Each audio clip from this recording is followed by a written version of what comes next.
Hello everyone, my name is Grep-V.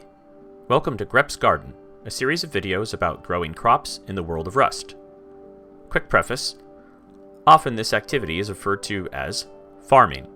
While that's not wrong, it is rather ambiguous, since that same word can also be used for mining ore, gathering scrap, collecting components, hunting animals, or even setting up a bunch of fish traps. So I'm trying to retrain myself to refer to the act of growing crops as gardening, which in the context of Rust, of course, conveys an unambiguous meaning. Also, I should point out that this particular video is geared toward players with an intermediate to advanced understanding of gardening concepts.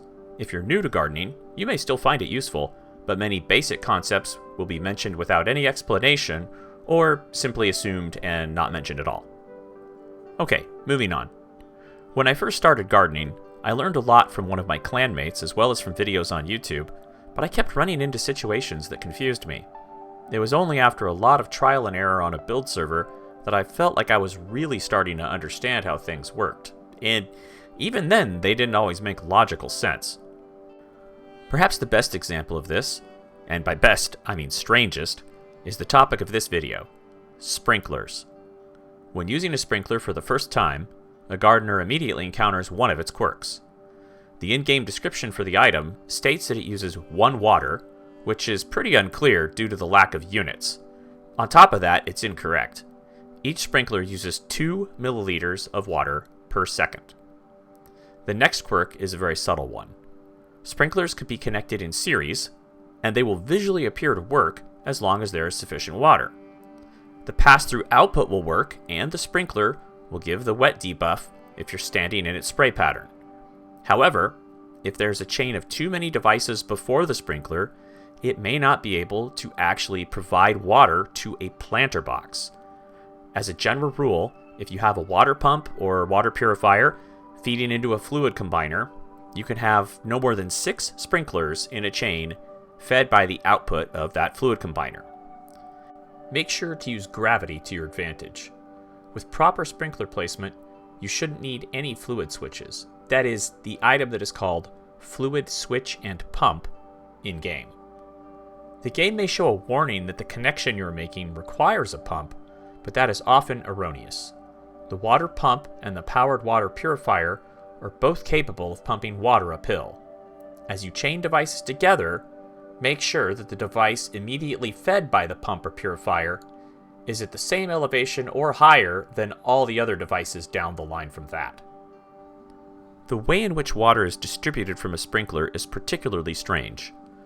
When a planter box is being hit by water from a sprinkler, it doesn't matter how much of the box is being hit by the water. In other words, if a sprinkler is positioned directly above one planter box in such a way that it appears to douse the entire thing, and at the same time it barely hits a second planter box, each box will receive the same amount of water. Additionally, the math involved in the distribution of the water is utterly bizarre. You may recall from earlier how we said that each sprinkler uses 2 milliliters of water per second. But, for server performance reasons, that water is distributed every 5 seconds, so that's 10 milliliters every 5 seconds. Paradoxically, while the sprinkler uses 10 milliliters every 5 seconds, it distributes 15 milliliters every 5 seconds. There's an additional 5 milliliters of water that just appears by magic. To ensure even distribution, that 15 milliliters of water is divided by the number of planter boxes being hit and then rounded down. So, if there's only one planter box within range, it will receive all 15 milliliters, and none will be wasted. If there are 2 planter boxes, each will receive 7 milliliters, and 1 milliliter will be wasted. If there are 3 planter boxes, each will receive 5 milliliters, and none will be wasted. In my opinion, this is the ideal configuration since there is more than enough water to sustain thirsty plants. For example, a box of hemp plants with a W gene needs 54 milliliters per minute, and this setup provides 60 milliliters per minute. Or, if your plants are less thirsty, you can create a timer circuit to turn off the sprinklers as needed in order to regulate or redirect the output to maximize efficiency. Now, in the case of 4 planter boxes, each will receive 3 milliliters, but 3 milliliters will be wasted. This is a very common configuration, but it wastes 20% of the water being distributed by the sprinkler. Furthermore, unless you have multiple sprinklers hitting the same large planter boxes, the sprinklers won't be able to keep up with the demand. Not only does this waste more water, but it also uses more sprinklers than needed. So, given how important it is to configure sprinklers in such a way that they hit only specific planter boxes, how can a gardener accomplish this? First, I recommend placing sprinklers on walls rather than ceilings. If placed onto the side of a low wall, a sprinkler can reach the planter box directly in front of it, along with planter boxes to the left and right of that one. Place the sprinkler as high as it can go on the low wall, while it still remains flat against the wall, and center it horizontally. In this position, it can also reach farther out than desired. In order to prevent this, place twig low walls between planter boxes as needed in order to contain the flow. As it turns out, these twig low walls have another practical purpose. Before you place any planter boxes, build a grid of twig low walls and then place the planter boxes within each square. The planter boxes will be a bit tricky to place, but they will be placed perfectly, allowing you to destroy and rebuild the walls between the planter boxes later as needed.